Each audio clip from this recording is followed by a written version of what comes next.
সিপিএমের রদবদল 25-এর আগেই 26-এর নির্বাচনের লড়াইয়ের প্রস্তুতি একেবারে তুঙ্গে। দলের অন্দরের আগেই দাবি উঠেছিল যে নির্বাচনের লড়াইয়ের জন্য পিকের মতো ভোট কৌশলী দরকার, যদিও সেই নিয়ে কোনো স্টেপ এর মধ্যে আমরা দেখতে পাইনি। তবে এবার একেবারে সরাসরি সামাজিক মাধ্যমে বিজ্ঞাপন। মোহাম্মদ সেলিম, সিপিএমের রাজ্য সম্পাদক, তিনি একটি পোস্টার শেয়ার করেছেন। সেখানে রাজনৈতিক বিশ্লেষক থেকে শুরু করে গ্রাফিক ডিজাইনার, মাস কমিউনিকেশন বিশেষজ্ঞদের রিক্রুট করা হবে, এরকম একটি অ্যাডভার্টাইজ কিন্তু করা হয়েছে। আমার সহকর্মী পঞ্চানন পোদ্দার আমার সঙ্গে আজকে এই নিয়ে আলোচনায় রয়েছে।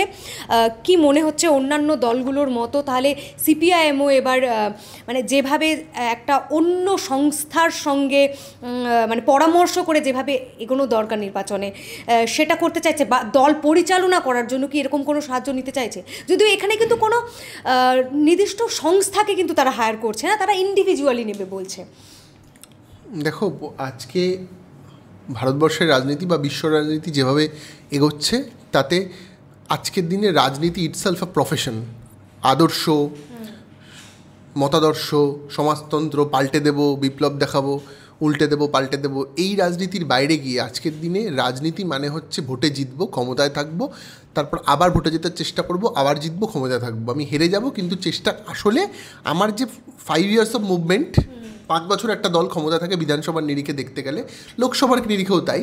আমার 5 বছর মানে 5 বছর জিতে যেই এলাম, জিতে আসার 1 সপ্তাহের মধ্যে আবার নতুন করে প্ল্যানিং শুরু করে দেবো পরের 5 বছরে আমি কী করে ক্ষমতায় থাকবো। অর্থাৎ সমাজ সংস্কারের যে উদ্দেশ্য তো দলগুলির, বা যাদের যাদের উদ্দেশ্য সমাজতন্ত্র প্রতিষ্ঠা করা বা গণতন্ত্র প্রতিষ্ঠা করার, তার জন্য ভোটে জেতাটা জরুরি। ভোটে না জিতলে এটা এখন আর করা যাবে না, এখন বর্তমান যা রাজনৈতিক প্রেক্ষাপট।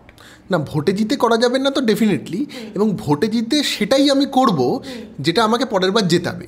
ধরো মমতা বন্দ্যোপাধ্যায়, তিনি আজকে 13 বছরের বেশি সময় ধরে পশ্চিমবঙ্গে ক্ষমতায় রয়েছেন, একটা কারখানার উদ্বোধনের ফিতে কাটতে পারলেন না, তাতে বয়ে গেল। তিনি কারখানার ফিতে কাটতে পারেননি, বিরোধীদের এই যে বক্তব্য, তাতে তার বয়ে গেল। তার এই কারণে তিনি জানেন কারখানার ফিতে কেটে আমি ভোট পাবো না। আমি ভোট পাবো কন্যাশ্রীর টাকা দিয়ে, আমি ভোট পাবো ট্যাব দিয়ে, আমি ভোট পাবো রূপশ্রীর সোনার চুড়ি দিয়ে, লক্ষ্মীর ভাণ্ডার দিয়ে, দুর্গাপুজোয় 75,000 80,000 টাকা করে দিয়ে। আমি যা করব পুরোটাই ভোটের জন্য করব।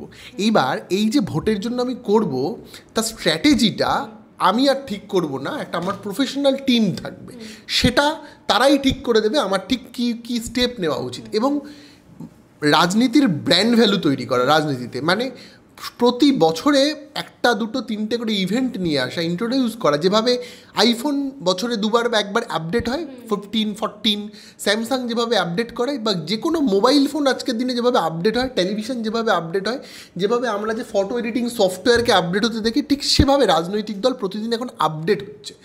ধরো কিছুই না, মোড়কটা জাস্ট একটু বদলে দেওয়া। ধরো আমরা যে হোয়াটসঅ্যাপ ইউজ করি, হোয়াটসঅ্যাপের ডিপিটা একটা সময় স্কোয়ারে দেখতে পেতাম, এখন গোলভাবে দেখতে পাই।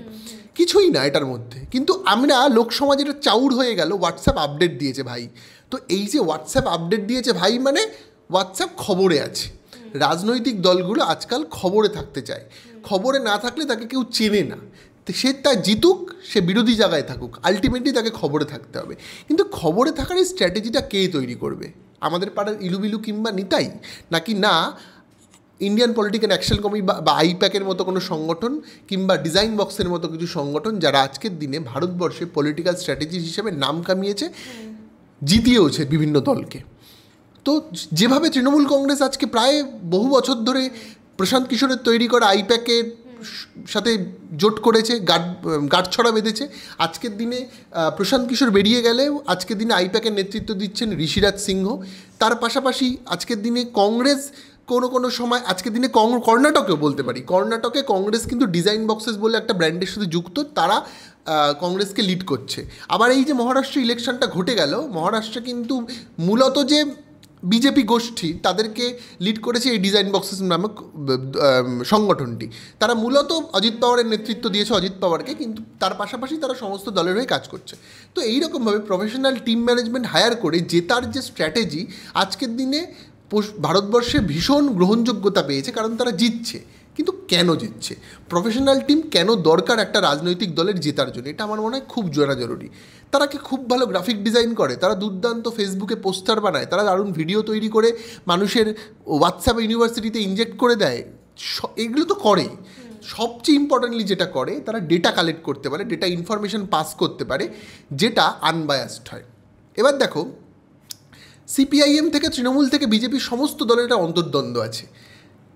ধরো উত্তর 24 পরগনার প্রত্যন্ত জেলায় ঠিক কী ঘটছে সিপিএমের অন্দরে, সেই ডেটাটা সিপিআইএমের রাজ্য নেতৃত্ব বা জেলা নেতৃত্ব কার কাছ থেকে নেয়, সেই এলাকার সংশ্লিষ্ট এরিয়া কমিটির নেতার কাছ থেকে।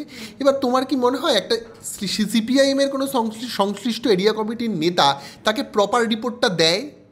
সে তো নিজেকে বাঁচিয়ে রিপোর্টটা দেয়। সেটা তৃণমূলের ক্ষেত্রেও তাই। এই রিপোর্টটা যদি কোনো প্রফেশনাল টিম দেয়, সে আনবায়াসলি দেবে। সে কিন্তু ওই গোষ্ঠীদ্বন্দ্বর বাইরে গিয়ে আসল রিপোর্টটা দেবে, ভাই এইখানে তোমার সংগঠনের এই অবস্থা, তোমাকে তাহলে এইভাবে কাজটা করতে হবে। সংগঠনে মাত্র 4 জন কাজ করে, কিন্তু উত্তর 24 পরগনার প্রত্যন্ত অঞ্চলের কোনো নেতা হয়তো বারাসাতের সিপিআইএমের জেলা কমিটিকে রিপোর্ট পেশ করছে, এইখানে তো 40 জন পার্টি মেম্বার আছে, আদৌ নেই, অ্যাক্টিভই নয়। হয়তো তারা শুধুমাত্র লেভি দেয়, টাকা দেয়, কিন্তু অ্যাক্টিভ নয়, কিন্তু দেখানো হচ্ছে 40 জন। আর রাজ্য নেতৃত্ব ভাবছে তার মানে উত্তর 24 পরগনার ওই সিটটাতে আমরা এবারে জিতবো, এখানে এই ক্যান্ডিডেটটাকে আমরা দিলাম। আদৌ কিছু নয়, হেরে যাচ্ছে। তৃণমূল এই ব্যাধিটাকে দূর করেছে প্রশান্ত কিশোরের আইপ্যাককে নিয়ে এসে। সেই ব্যাধিকে আজকে দূর করতে চাইছে যে কোনো রাজনৈতিক দল। বিজেপি হায়ার করছে, বিজেপি ওভারঅল হায়ার না করলেও কিছু কিছু সিটের জন্য ডেডিকেটেডলি হায়ার করছে। যেমন সুকান্ত মজুমদারের বালুরঘাট জেতার জন্য তারা প্রফেশনাল টিম হায়ার করেছিল, data management, graphic design, mass communication, সমস্ত ক্ষেত্রের জন্য টিম হায়ার করা হয়েছিল। কিছু কিছু সিটের জন্য বিজেপি হায়ার করেছিল। সিপিআইএম আজ অব্দি সেরকম কাউকে করেনি, তাদের ডিজিটাল টিম ছিল সিপিআইএম ডিজিটাল, তারা মূলত পার্টির লোকজনকে দিয়ে করতো। কিন্তু আজকে মোহাম্মদ সেলিমের যে পোস্টটা আমার এখানে খোলা রয়েছে, যে পোস্টে তিনি কিন্তু সরাসরি প্রফেশনাল টিম চাইছে। এবং ইম্পর্টেন্টলি এখানে একটা কন্ট্যাক্ট আস বলে একটা ইমেল আইডি দেখা হয়েছে, যার নেওয়া হচ্ছে trip2026@outlook.com। তার মানে 2026কে পাখির চোখ করে সিপিআইএম এগোতে চাইছে। সিপিআইএম বিপ্লব, সমাজতন্ত্র, বুর্জোয়া, হেনা তেনার বাইরে গিয়ে বুঝতে পেরেছে আসলে তৃণমূলকে হারাতে গেলে কিংবা রাজনৈতিকভাবে ক্ষমতায় থাকতে গেলে প্রফেশনাল পলিটিক্সকে বিশ্বাস করতে হবে। এবার তুমি ক্ষমতায় আসবে, তারপর সমাজ বদল করো, কিন্তু ক্ষমতায় তো আসতে হবে তোমাকে। এই আসার নিরিখে কী কী ইম্পর্টেন্ট দেখো, এখানে তারা হায়ার করছে পলিটিক্যাল অ্যানালিস্ট, যিনি 4 থেকে 8 বছরের এক্সপিরিয়েন্স থাকতে হবে, পলিটিক্যাল ইন্টার্ন 1 থেকে 3 বছরের এক্সপার্ট তাতে থাকতে হবে, কন্টেন্ট রাইটার চাই 2 থেকে 5 বছরের experience, graphic designer, digital marketing executives, এতগুলো লোকজনকে নিচ্ছে। এবং এই যে এক্সপিরিয়েন্স ইয়ার্সগুলো 4 থেকে 8 বছর দেখলেই বোঝা যায় তারা সাধারণ কোনো পার্টি মেম্বারকে হায়ার করতে চাইছে না, ফুললি প্রফেশনাল কয়েকজন মানুষকে তারা হায়ার করতে চাইছে, যারা ডেটা কালেক্ট করবে, ডেটা ম্যানেজমেন্ট করবে, একেবারেই তাই, পলিটিক্যাল ম্যানেজমেন্টে যারা অভিজ্ঞ, যারা খুব ডিটেল ইনফরমেশন দিতে পারবে। উত্তর 24 পরগনা, দক্ষিণ 24 পরগনার প্রত্যন্ত গ্রামে কতগুলো SC/ST ভোট আছে, সেই SC/ST ভোটের মধ্যে কতজন বিরোধী, কতজন বিরোধী নয়, কতজন বিজেপির পক্ষে গেছে, কতজন বিজেপির পক্ষে যাবে করছে কিন্তু বামেদের পক্ষে আছে, এই যে ডেটা, কতজন চৌধুরী, কতজন দত্ত, কতজন ব্যানার্জি, কতজন মণ্ডল, কতজন বিশ্বাস, কতজন মাইতি, কতজন মুসলিম, কতজন খ্রিস্টান, সমস্ত ডেটা দেবে। এবং পশ্চিমবঙ্গের কোন অঞ্চলে ওপার বাংলার মানুষ আছে, সেই ওপার বাংলার মানুষদের মধ্যে কতজন নোয়াখালী, কতজন খুলনা, কারণ যে খুলনা এবং নোয়াখালীতে বেশিরভাগ হিন্দু অত্যাচারের ঘটনা ঘটেছিল ইতিহাসে 70-এর দশকে, তারা একটু বিজেপিপন্থী, তাই তাদের দিকে সিপিএম বুঝে পা বাড়াবে। যারা একটু তার আগে এসছে 60-70-এর দশকে আসা ওপার বাংলার মানুষরা কিন্তু সিপিআইএম কমিউনিস্ট পার্টিদের থেকে প্রচণ্ড হেল্প পেয়েছিল, সেই মানুষগুলো কিন্তু সিপিআইএম ব্যাক করা সম্ভব, তাদেরকে কিভাবে আনা যায়, এই যে প্রচুর স্ট্র্যাটেজি আছে। সেই স্ট্র্যাটেজি জানার জন্য ডেটা ম্যানেজমেন্ট চাই, যে ডেটা ম্যানেজমেন্ট একসময় আমাদের পাড়ার বিভিন্ন কাকু জেঠু এদের মধ্যে ছিল, তারা ভোটার লিস্ট খুলে বলে দিতে পারতো এতজন সিপিএমের ভোটার, এতজন তৃণমূলের ভোটার, এতজনকে বোঝা যাচ্ছে না, তাদেরকে রেড মার্ক করা হতো। এটা একটা প্রফেশন হয়ে গেছে। আসলে আমার মনে হয় রাজনীতি ইটসেলফ আ প্রফেশন। আজকের দিনে কটা বিমান বসু, কটা মানিক সান্যাল, কটা কান্তি গাঙ্গুলি আছে যে ছেঁড়া ধুতি, একটা নর্মাল পাঞ্জাবি পরে মুড়ি আর বিস্কিট খেয়ে গোটা জীবন কাটিয়ে দিতে পারে না কেউ। সবাইকেই দামি ব্র্যান্ড, দামি জামার পিছনে আকৃষ্ট হতে হচ্ছে। আমি যে জামাটা পরছি 800,000 টাকা দাম, একটা কমিউনিস্ট লিডার 500 টাকার নিচে তো জামা পরবে না। একটা হাওয়াই চুড়ি তাকে 200 টাকা দিয়ে কিনতে হবে। সে কী করে 6,000-7,000 টাকায় সংসার চালাবে? পার্টির ন্যূনতম লেভি দিয়ে কী করে সংসার চালাবে? পারবে না। হোল টাইমার থেকে পাওয়া যে অল্প কিছু টাকা দিয়ে একটা হোল টাইমার চলতে পারে না, তাই তার বউয়ের চাকরির সাহায্য নিতে হয় তাকে আজকের দিনে। আর নিতে হয় বলেই রাজনীতি আজকের দিনের প্রফেশন। তো এই প্রয়োজনীয়তাটা বুঝতে হবে কোথাও গিয়ে। আর রাজনীতির ক্ষেত্রেও যদি আমরা দেখতে যাই যে ভোট পেতে গেলে, যেটা তুমিও বলছিলে যে কোথাও গিয়ে তৃণমূল তারা যেটা করছে যে ভোটের রাজনীতিটা করছে, কিন্তু সব ক্ষেত্রেই কি শুধু ভোটের রাজনীতি করার জন্য মানুষের কি দরকার সেটা দিচ্ছে, নাকি নিজে বুঝছে যে আমি এটা মানুষকে বুঝিয়ে দেব যে এটা তোমার দরকার, তুমি এটা নাও, মানে এটার মাধ্যমে তোমাকে সন্তুষ্ট থাকতে হবে? এটা তো তুমি উচিত অনুচিতের কথা বলে ফেললে। উচিত অনুচিত বলে তো আজকে আর রাজনীতি কিছু হয় না। যদি উচিত হতো তাহলে সারদা মামলায় সারদাতে যাওয়া এত গরিব মানুষ, খেটে খাওয়া গরিব মানুষ, যেসব এজেন্টরা গলায় দড়ি দিয়ে মারা গেল, তারা টাকাগুলো পেত। তো উচিত হতো তাহলে তো নির্ভয়ের মাফ করবে, অভয়ের বিচার হতো। আমি উচিতের থেকেও বলছি যে প্রয়োজন, মানুষের যেটা প্রয়োজন সেটাই কি দিচ্ছে, সেটা দেওয়ার কারণে ভোট পাচ্ছে, নাকি আমি যেটা দেব সেটাই গ্রহণ করতে হবে, সেটাই রাজনীতি? আমার মনে হয় সেটাই রাজনীতি আজকের দিনে। আমি যেটা দেবো, আমি তোমাকে দিচ্ছি, আমি তোমাকে দয়া করছি। দেখবে তৃণমূল নেতারা আজকের দিনে খুব বড়াই করে। হ্যাঁ, তৃণমূল নেতারা বড়, মমতা বন্দ্যোপাধ্যায়ের টাকায় খাচ্ছ, মমতা বন্দ্যোপাধ্যায় দিচ্ছে, আমরা টাকা দিচ্ছি, আমরা করছি, আমাদের উপরে আমাদের কেন ভোট দেবে না? তুমি তো তোমার টাকা দিচ্ছ না, তুমি জনগণের ট্যাক্সের টাকা দিচ্ছ। এবার মানুষের মধ্যে সেটা খাইয়ে দেওয়া গেছে যে মমতা বন্দ্যোপাধ্যায় কন্যাশ্রীর টাকা দিচ্ছে। মমতা বন্দ্যোপাধ্যায় কন্যাশ্রীর টাকা দিচ্ছে না, আমাদের টাকাই আমরা পাচ্ছি, আমাদের বাড়ির মেয়েরা আমাদের টাকাই পাচ্ছে, কিন্তু মানুষকে যেন দয়া করছেন তিনি। তো আজকের দিনে ওই স্ট্র্যাটেজিতেই চলছে। মানে কোনটা ঠিক, কোনটা ভুল, কোনটাতে ডেভেলপমেন্ট হবে, এগুলোতে কিছু যায় আসে না। আমার মনে হয় মানুষেরও যায় আসে না, রাজনৈতিক দলগুলোরও যায় আসে না। মানুষ জানে ভাই 500 টাকা দিলে আমার সংসার চলছে, আমি 1000 টাকা পেলে চুড়ি, লিপস্টিক, জুতো, শাড়ি কিনতে পাচ্ছেন বাড়ির মহিলারা, কিংবা কোনো বাড়ির বাচ্চাটা যার টিউশনের মাইনা দেওয়ার সম্ভব হলো না আজকে বাড়ির লোক, ভদ্রলোকের, তার তো টাকা চলছে। সুতরাং সেই ছেলে পরে চাকরি পাবে কি পাবে না তো বড়ের কথা। চাকরি না পেলে জোম্যাটো, সুইগিতে খাবার ডেলিভারি করবে, কিংবা ফ্লিপকার্ট, অ্যামাজনের জিনিসপত্র ডেলিভারি করবে, মাস গেলে 12-15 হাজার টাকার চাকরি করবে, নয়ডাতে যাবে রঙের কাজ করতে, দুবাইতে যাবে উট পাহাড় দিতে, এরকম কাজকর্ম করবে। মুর্শিদাবাদের প্রত্যন্ত গ্রাম থেকে কলকাতায় এসে 700 টাকায় লেবারের কাজ করবে। এভাবে চলবে, মানে এভাবে চলছে তো। আর চলছে বলেও চালাচ্ছে রাজনৈতিক দলগুলো। কেউ প্রশ্ন করার নেই চাকরি নেই কেন, কেউ প্রশ্ন করার নেই পড়াশোনা হচ্ছে না কেন, কেউ প্রশ্ন করার নেই স্কুল কলেজগুলোতে টিচার রিক্রুটমেন্ট নেই কেন, সরকারি স্কুলের বেহাল অবস্থা। কলকাতা শহরের অর্ধেক স্কুলে বাচ্চারা স্কুলে যায় না। কলকাতা শহরে প্রাইমারি স্কুলের তথৈবচ অবস্থা।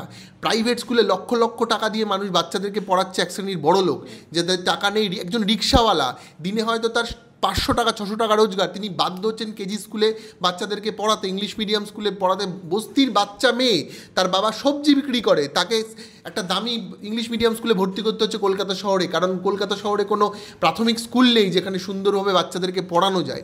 এগুলো কোনো ভোটের ইস্যুই নয় আজকের দিনে। যেহেতু ইস্যু নয়, এই ইস্যুকে নন ইস্যু তৈরি করার জন্য এই কিছু পলিটিক্যাল স্ট্র্যাটেজিসকে দরকার। যে ইস্যুগুলোর ভিত্তিতে আসলে লড়ার কথা ছিল সিপিআইএমের, তারা লড়েছে।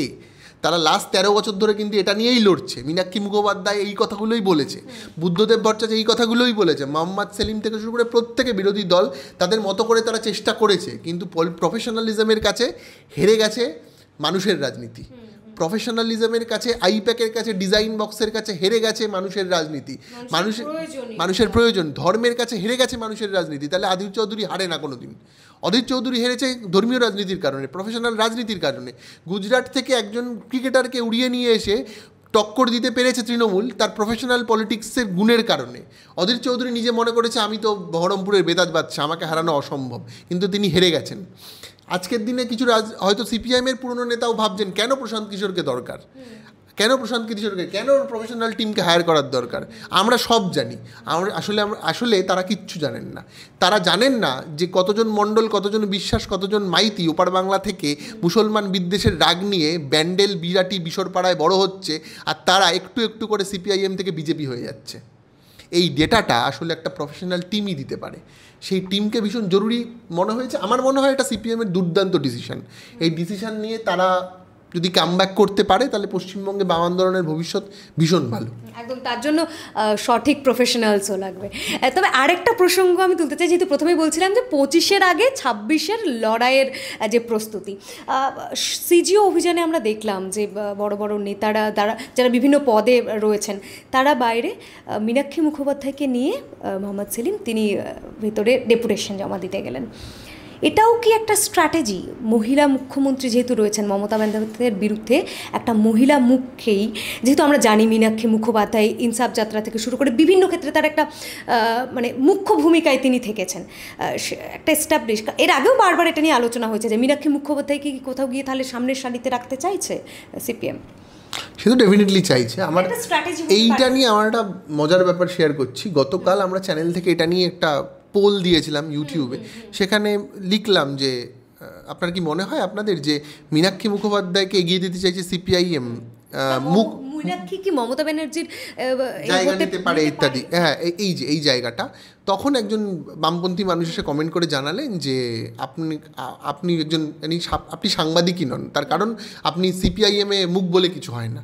তো খুব ভালো কথা, কিন্তু সিপিএমে যদি মুখ বলে না থাকে তাহলে জ্যোতি বসু কেন এত হাইলাইটেড? কেন আজও বুদ্ধদেব ভট্টাচার্য মারা গেলে কয়েক লাখ লোক জড়ো হয়, কেন আমার পাড়ার আপনার পাড়ার রহিম করিম মারা গেলে 1 লাখ লোক জড়ো হয় না? তার মানে বসুর সরকার বলা হয়, জ্যোতিবাবুর সরকার, বুদ্ধবাবুর সরকার, উত্তর 24 পরগনার নেতা সুভাষ চক্রবর্তী, মেদিনীপুরের নেতা সুশান্ত ঘোষ, দীপক সরকার, জেলায় জেলায় এরকম নেতা আছে। তো তার মানে মুখ আছে। এবার এই মুখটাকে বিশ্বাস করতে চায় না এক শ্রেণীর বামপন্থীরা, আর এক শ্রেণী মনে মনে বিশ্বাস করে কিন্তু মুখ উপর দিয়ে বলে না। কিন্তু সকলেই জানে মীনাক্ষী মুখোপাধ্যায় আজকের দিনে পশ্চিমবঙ্গ বাম রাজনীতির ক্যাপ্টেন। এই ক্যাপ্টেন ছিল বলেই একটা ব্রিগেডে ওই লেভেলের লোক ছিল, একটা ক্যাপ্টেন ছিল বলেই ওই 50 দিন যাত্রার পরে একটা ব্রিগেড হয়েছে। ইনসাফ যাত্রায় মীনাক্ষী মুখোপাধ্যায় যখন হেঁটেছেন, হাজার হাজার মানুষ যারা বামপন্থী নয়, তারা ঘোরতর যারা সিপিআইএম বিরোধী, তারাও মীনাক্ষী মুখোপাধ্যায় সে সাপোর্ট দিয়েছেন। দলমত নির্বিশেষে মীনাক্ষীর একটা অ্যাকসেপ্টেন্স আছে সমস্ত দলের মধ্যে, এবং সেটাকে যদি কাজে লাগাতে হয়তো চাইছে সিপিআইএম নেতৃত্ব। মোহাম্মদ সেলিম কালকে সিজিও অভিযানে যখন অভিযান শেষে কমপ্লেক্সের ভিতরে ঢুকলেন, মীনাক্ষী মুখোপাধ্যায়কে নিয়ে গেলেন। আনন্দবাজার পত্রিকাটা রিপোর্ট জানাচ্ছে, সেলিমকে প্রশ্ন করা হয়েছিল এটা নিয়ে, তিনি বলেন যে এই আন্দোলনের শুরুই তো মীনাক্ষী করেছিল, তাই তাকে নিয়ে গেছি। অথচ বাইরে কিন্তু তখন পলিট ব্যুরোর সদস্য রামচন্দ্র ডোম দাঁড়িয়ে যে সুজন চক্রবর্তীর মতো প্রাক্তন এমপি এবং সিপিআইএমের বরিষ্ঠ নেতা, সেখানে মীনাক্ষী মুখোপাধ্যায়কে নিয়ে যাওয়াটা ভীষণ ইম্পর্ট্যান্ট। এই কারণ রাজ্যের মুখ্যমন্ত্রী মহিলা, রাজ্যে মহিলা ইস্যুকে নির্ভর করে, মহিলা ভোটকে টার্গেট করে ভোট হয়।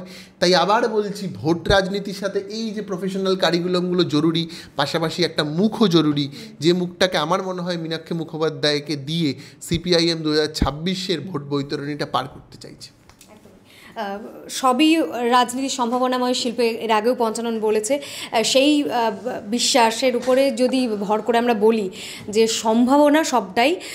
আপনাদের কি মনে হয়? আপনাদের মতামত অবশ্যই কমেন্ট বক্সে জানান, কারণ 26-এর লড়াই দেখতে গেলে কিন্তু আর বেশি দিন বাকি নেই, আর তার প্রস্তুতি কিন্তু ইতিমধ্যেই প্রায় প্রতিটি রাজনৈতিক দলই নিতে শুরু করে দিয়েছে। একদিকে তৃণমূল, তারাও সাংগঠনিক রদবদলের জন্য তৈরি হচ্ছে, অন্যদিকে সিপিআইএম তারাও তো একটা অবশ্যই স্টেপ নিয়েইছে, একেবারে সরাসরি সামাজিক মাধ্যমে সেই ঘোষণা। আপনাদের কি মনে হয়? আপনাদের মতামত অবশ্যই কমেন্ট বক্সে জানান, আর এভাবেই দেখতে থাকুন হাউ দ্য অল্টারনেটিভ মিডিয়া।